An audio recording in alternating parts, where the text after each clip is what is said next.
Vamos a empezar con política monetaria. Avísame.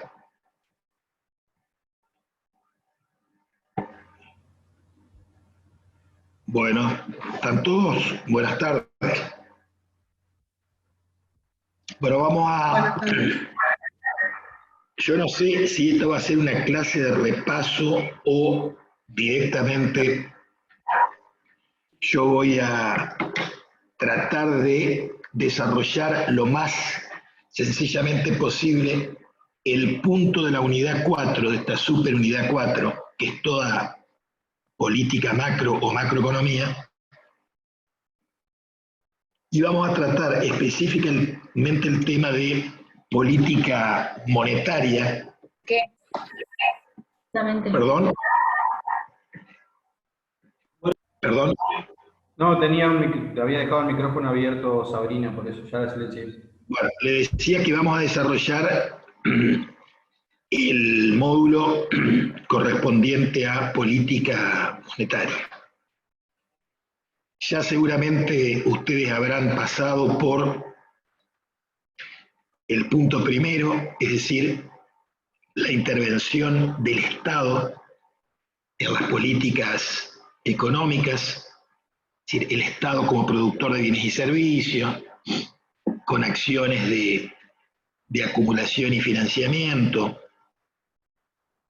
Seguramente tienen que haber ya visto lo concerniente al sector externo, es decir, todo aquello que tiene que ver con las compras y ventas, es decir, con el comercio internacional entre Argentina y el resto del mundo, o entre el resto del mundo y Argentina, donde seguramente han desarrollado el concepto de balanza o balance de pagos, y donde seguramente Luis le tiene que haber dado algunos ejercicios para que ustedes sepan ubicar en la balanza de pago o balance de pago cada una de las operaciones que se realizan cuando exportamos al mundo, es decir, cuando le vendemos al mundo, cuando le compramos al mundo alguna commodity, algún producto, cuando pagamos un servicio, cuando pagamos deuda o capital o interés, o cuando nos pagan deuda, capital e interés, o cuando recibimos un crédito, y cómo finalmente se equilibra la balanza, que siempre tiene que estar en cero, es decir, nunca puede haber un superávit o un déficit en la balanza final. Sí lo puede haber, seguramente le refirió Luis, en las cuentas parciales, es decir, puede haber un déficit estacional de balanza comercial, porque en términos monetarios se puede haber importado, es decir, comprado más de lo que se vendió, es decir, haber salido más dólares de los que ingresaron, o si no es por el lado de la balanza comercial, por el lado de la balanza de servicios reales o financieros, pero finalmente en la balanza de capital existe la cuenta y el mecanismo contable necesario como para poder llevar al equilibrio de la balanza, tomando préstamos, ¿no es cierto?, de los organismos internacionales, o concretamente del Fondo Monetario Internacional, para equilibrar nuestra balanza, es decir, cuando han egresado o se han ido más dólares de los que han entrado. Y ahora vamos a ver una parte que es sumamente interesante y que a veces tiene cierta complejidad, pero que cuando uno logra captar los conceptos fundacionales o basales, se hace una unidad entretenida y se empieza a entender, junto con lo que le acabo de explicar y con el último punto que luego vamos a desarrollar, que son los instrumentos de política económica, se entiende, ustedes ya empiezan a comprender con mayor claridad lo que es la política macro, que en general es aquella que ustedes van a escuchar en los programas de radio, en los programas de televisión, o van a leer en los diarios o en las revistas especializadas.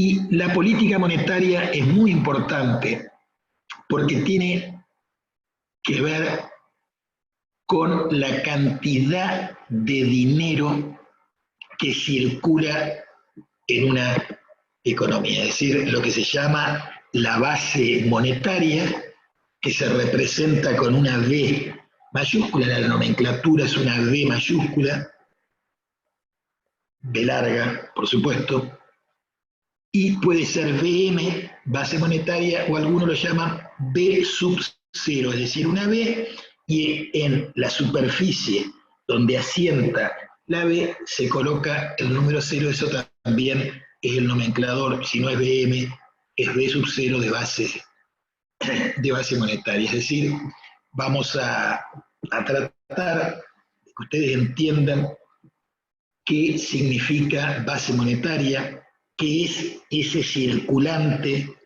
de dinero físico, porque después lo vamos a contraponer con otro agregado monetario, con otra faceta de la política monetaria que no tiene que ver con el dinero físico, es decir, moneda, papel. A ver si se alcanza a ver esto. Esto es dinero físico, 50 pesos, 100 pesos, dinero físico, 10 pesos, 20 pesos. O si es una moneda metálica, a eso se le llama dinero físico. En contraposición, lo que para que ustedes entiendan sería una suerte de dinero virtual, que es el que se logra con la llamada emisión secundaria, que tiene que ver con operaciones de créditos que se manejan a nivel de las entidades financieras y que allí aparece el concepto de multiplicador bancario. Le estoy adelantando esto como título, pero después vamos a ir desarrollando primariamente los conceptos más básicos para ir creciendo o avanzando a nivel de complejidad del tema. La base monetaria o el dinero físico, lo que le acabo de mostrar, billete y moneda, está integrado por toda la masa, por todo el flujo de dinero que circula en un país. Cuando las clases eran presenciales, yo siempre les graficaba este concepto haciendo un reduccionismo en un ejemplo para que se entienda. Yo les decía que teníamos un país imaginario, hiper pequeño, que era la clase, siempre con 40, 50, 60 alumnos, y que las 4 paredes del aula eran los límites de ese país imaginario. En alguna oportunidad les dije a las chicas y a los chicos que sacaran como una cuestión simbólica el dinero que tenían en sus pertenencias, en su billetera, en su cartera, en su pantalón, en su campera. Yo hacía lo propio y nos imaginábamos que había que ir cerca del pizarrón y hacer una montaña de los billetes y de las monedas que cada uno tenía, donde cada uno representaba, bueno, una empresa, el otro podía ser un banco, el otro podía ser un profesional independiente, un empleado, es decir, todos los componentes de una sociedad que poseen dinero. Entonces, la suma de todo ese dinero físico, es decir, de todos esos billetes y de todas esas monedas, en este país imaginario y súper pequeño, para que se entienda, formábamos una pirámide con el dinero que cada quien poseía, y eso era la base monetaria, es decir, el circulante de dinero que, valga la redundancia, circulaba, era el flujo monetario que circulaba en la geografía argentina, en el país argentino o en el país que fuere, o nuestro pequeño país imaginario del ejemplo. Esa base, además, en términos de teoría de política monetaria, tiene un componente más que no está circulando, pero que sí existe materialmente y está abovedado, está guardado, está en custodia de los bancos. Y es lo que se llama el encaje técnico o encaje fraccionario o el encaje bancario. ¿Qué es el encaje bancario, encaje fraccionario o encaje o reserva técnica? Es el porcentaje de todo el dinero que ingresa en los bancos, es decir, en las entidades financieras, y que no puede prestarse y que debe, por eso reserva técnica, por imperativo legal y en resguardo de los dueños del dinero que depositaron allí sus ahorros o sus excedentes de dinero para poder responder en un futuro.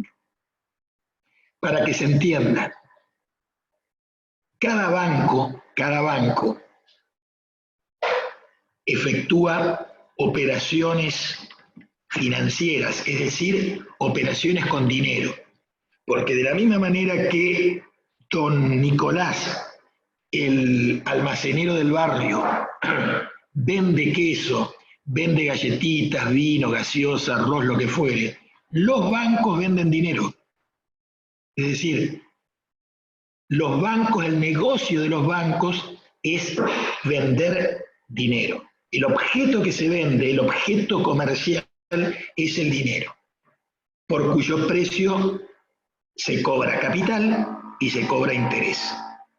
Si un banco me presta 2 millones de pesos, me da un plazo de devolución y en el entretanto yo tengo que ir devolviéndole al banco parte del capital y otro monto en concepto de interés. El interés es la remuneración del factor de producción capital. ¿Se acuerdan que el trabajo se remuneraba con salario, el recurso natural con renta, el beneficio empresario era al empresario el beneficio y la remuneración, el flujo nominal, es decir, cómo se remuneraba el capital, se llamaba interés. El interés es el precio que se paga cuando alguien inmoviliza su dinero, es decir, sacrifica su dinero para dárselo a otro. Es lo que se llama, o los españoles llaman el costo o coste de oportunidad.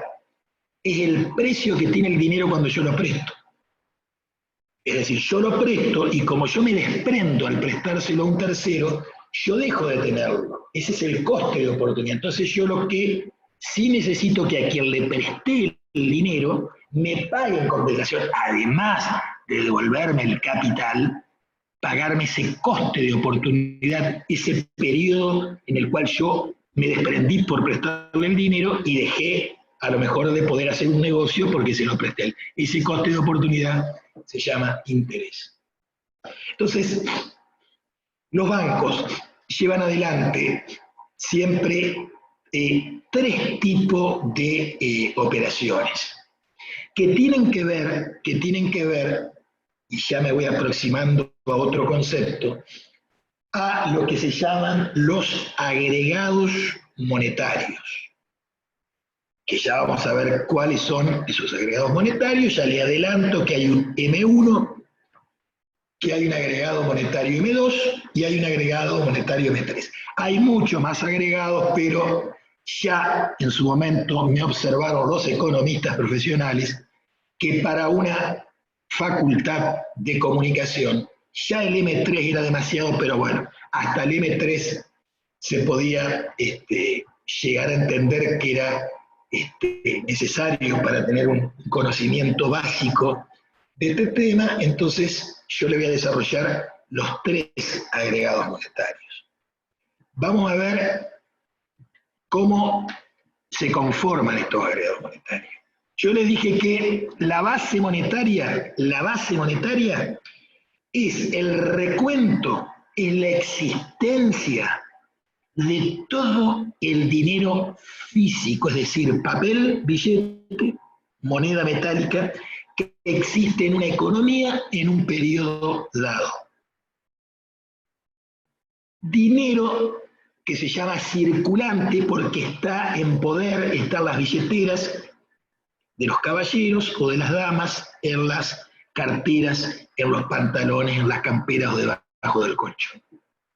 Más otra partecita de ese dinero físico que no anda circulando, pero que está, pero que uno si lo saca forma parte de esa montaña de dinero, que se llama el encaje bancario, que es aquella parte, ya lo voy a explicar, que los bancos reciben de quienes depositan, los clientes, y que no pueden prestar. Es decir, si el encaje bancario es del 20%, ¿qué significa? Que cada 100 pesos que ingresan depósitos en un banco, porque ustedes saben que los bancos prestan no su plata, ese es el negocio bancario, los bancos prestan la plata de sus clientes. Es decir, ahí nacen los 2 conceptos de tasa activa y de tasa pasiva. La tasa activa, como lo dice el polisémico término, tasa activa, es la que le pagan al banco los ciudadanos, las ciudadanas, los ciudadanos que le piden plata prestada al banco. Entonces el banco le da y ellos pagan, devuelven capital y pagan un interés, ese costo de oportunidad, a lo que se llama tasa activa. La tasa activa es la que cobran los bancos o la que yo, que me he visto beneficiado con un préstamo, le pago al banco. Mientras que la tasa pasiva es lo contrario. Es la tasa que el banco me paga a mí cuando yo, Rubén Pagliotto, no le voy a pedir al banco, sino que le deposito al banco parte de mis ahorros. Es decir, de mayor a menor liquidez, en una caja, en una caja de ahorro, puede ser, en una cuenta corriente bancaria, a través de los cheques. Los que han estudiado perito mercantil saben, o por experiencia de la vida, lo que es un cheque. El cheque es una orden pura y simple de pago, donde yo deposito dinero en un banco, deposito 3 millones de pesos, el banco me extiende una chequera y yo puedo ir pagándole al que le compro los zapatos, al que le compro la comida, al que le compro un televisor, al que le compro lo que fuere, le pago con un cheque. En vez de pagarle en efectivo o en vez de pagarle con el nuevo efectivo que tiene esta modernidad, esta era digital, que son las tarjetas de débito, que pagan en tiempo real, porque cuando ustedes le están pasando ya le está ingresando a la cuenta del que le están pagando vía transferencia bancaria. Otra forma es a través de cuenta corriente, a través de cheques. Ese cheque, ese papelito es una orden pura y simple, donde yo, liberador, digo, páguese a Octavio Alarcón la suma de pesos, 15.000, entonces él va al banco y como yo tengo 3 millones de pesos, deposita en el banco, o a su vez lo hace correr porque se lo da a otro tercero, y él o el tercero a quien él le dio mi cheque, van por ventanilla del banco y lo cobran o lo depositan si tienen una cuenta y eso se les acredita en vuestra cuenta o se les paga por ventanilla. Para eso hay que tener una cuenta corriente. Esos 3 ingresos que tienen los bancos. Cuando Octavio Alarcón dice estoy contento, junté unos mangos, voy a abrir una caja de ahorro llamado depósito a la vista. ¿Por qué? porque es el más líquido de todas las operaciones o de todos los depósitos bancarios. ¿Qué significa más líquido? Los medios de pago o los bienes, el capital, tiene un orden decreciente de mayor a menor liquidez de la siguiente manera, y se los voy a explicar, lo van a entender, porque esto, cuando me tocó ser alumno, recuerdo que con la sola explicación me quedó para toda la vida. No hay bien más líquido, no hay bien que pueda convertirse más rápida y fácilmente en dinero que el dinero mismo. Es decir, el bien más líquido en el mundo es el dinero. Después vienen las cajas de ahorro. Disculpa que te corte, que tengo un gráfico acá para compartir. Bueno. Capaz que te ayuda para... A ver si lo estás viendo ahora. Sí, no, lo que pasa es que tengo, como es el tema de mi vida y de mi diaria, es como que, a ver, perdón. Bueno, ahí está, chicos, ¿ven? La oferta, bueno, fíjense, M1, pero antes quería terminar de decir de mayor a menor liquidez. El dinero es lo más líquido, o sea, la base monetaria, lo más líquido, el dinero físico. Esto, más líquido que esto, no hay. Después viene la caja de ahorro, donde Octavio tiene 100.000 pesos, lo mete en una caja de ahorro, le va a dar un pequeño interés, pero Octavio, a través de su tarjeta de débito, va gastando ese ahorro, porque lo va renovando, saca parte del ahorro, después pone con algún dinero que él gana, o antiguamente ya no se usa, o hacen extracción yendo al cajero automático, para lo cual hay que tener, vieron que el cajero les da la opción, si es caja de ahorro o cuenta corriente, cada uno cliquea en el tipo de cuenta, algunos tienen todas y otros tienen solamente una u otra. La otra forma es tener chequera, es decir, una cuenta corriente contra la cual yo libro cheques, es un poquito menos líquida. Y finalmente, la menos líquida de estas tres es lo que se llama el plazo fijo. El plazo fijo es una inversión, una operación bancaria financiera, por la cual yo al banco le doy por un tiempo, un mes, 15 días, un mes, 2 meses, 6 meses, un año, determinado dinero. Y le digo, bueno, yo por un año vamos a hacer un plazo fijo a un año, por 365 días. Yo durante 365 días me comprometo a no pedirle este dinero al banco. Y vos, banco, me pagás la tasa anual del 54%. Entonces yo llevé 100.000 pesos hoy y dentro de un año, si la tasa es, por ejemplo, del 50, yo voy a recibir el 1.000.000 de pesos que llevé más 500.000 pesos de buen concepto de interés que gané, pero lo tuve inmovilizado un año. Hoy es 37, hoy es 37. Hoy es 37. 37. Bueno, si hoy yo llevara, porque es el día de operación de cierre, si hoy yo mañana voy al banco, yo opero con el Santander, le llevo al Santander 1.000.000 de pesos y le hago un plazo fijo. Hoy está el 37. Bueno, yo cierro la operación en el 37. Quiere decir que dentro de un año yo voy a cobrar el 1.000.000 de pesos y voy a tener acreditado además 370.000 pesos en concepto de interés. Pero yo tuve que dejarlo inmovilizado. Ahora, el banco también tuvo inmovilizado, no señor. Y acá viene el tema de los encajes bancarios o reservas técnicas. Es un porcentaje que por circular dispone la entidad madre. Cuando digo la entidad madre en materia financiera, en materia monetaria o bancaria, estoy hablando del BCRA, es decir, del Banco Central de la República Argentina. Es el banco de bancos. Es la ley, es la entidad que hace cumplir la ley de entidades financieras y demás normas y comunicaciones que saca el Banco Central en materia de tasas de interés, en materia de encajes mínimos accionarios, reservas técnicas y en materia penal cambiaria, que si tengo tiempo, si no es hoy será otro día brevemente, le voy a explicar qué es el derecho penal cambiario, que tiene que ver con todas las operaciones en divisas.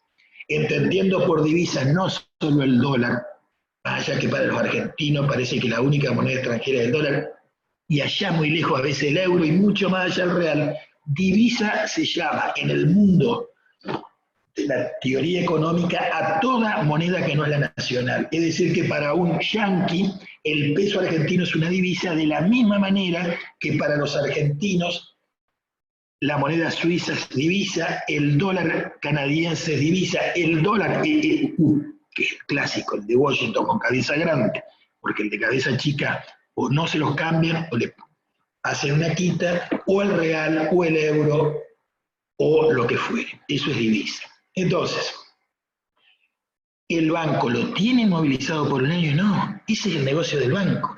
El banco capta depósito, capta ahorro de los inversionistas, del público, y lo presta, y ese es el negocio. Y el negocio es el diferencial de tasa, lo que se llama en teoría económica el spread, S-P-R-E-A-D, spread bancario, que es el diferencial de tasa entre la tasa activa, que es la que yo le pago al banco cuando el banco me presta, y la tasa pasiva, que es la que el banco me paga cuando yo le llevo plata al banco. Obviamente, ese diferencial de tasa tiene que tener una lógica proporcional, de tal suerte que le habilite legítimamente el negocio al banco, es decir, la tasa activa, la que cobran los bancos, siempre va a ser superior, más alta, de mayor volumen que la tasa pasiva.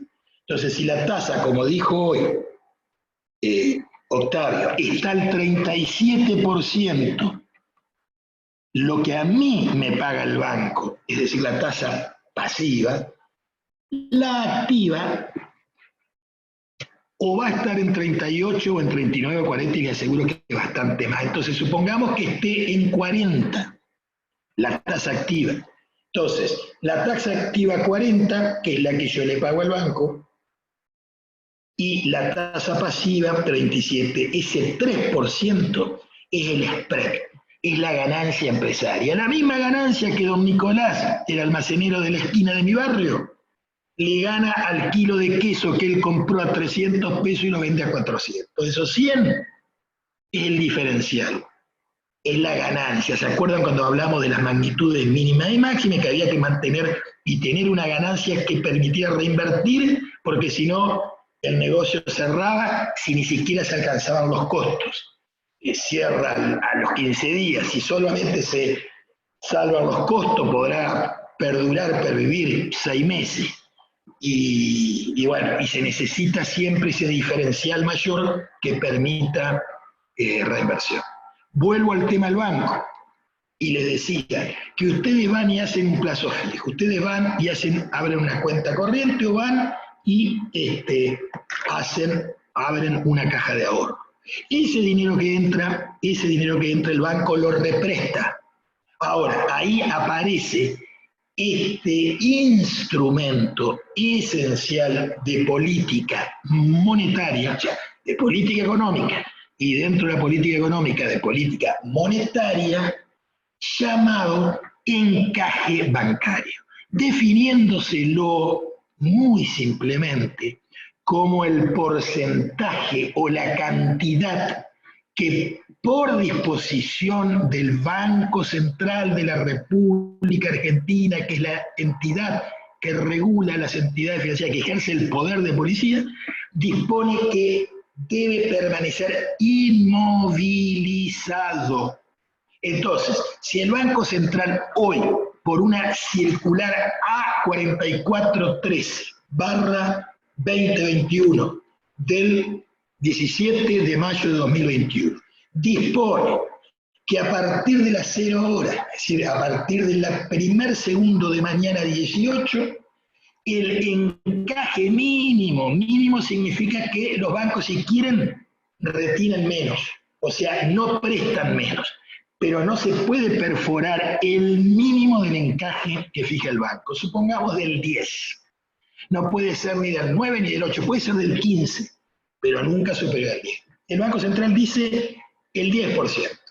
¿Qué significa? Que cada 100 pesos que ingresan al banco vía caja de ahorro, cuenta corriente, plazo fijo, yo puedo represtar 90 pesos y debo, por imperio de la normativa del Banco Central, que me exige que ese 10 pesos cada 100 lo tenga inmovilizado en una cuenta absolutamente independiente, identificada, que va a conformar, porque no circula, está abovedado en los bancos, la base monetaria, porque es dinero físico.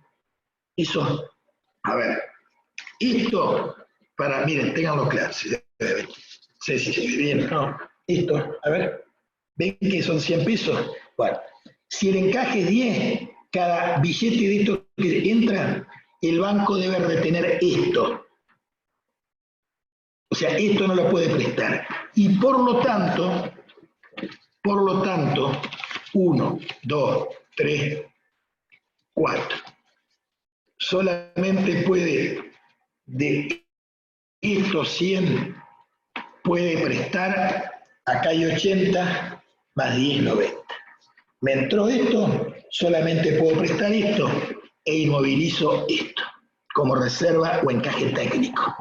Rubito, Y esto que inmovilizo, ¿para qué se hace?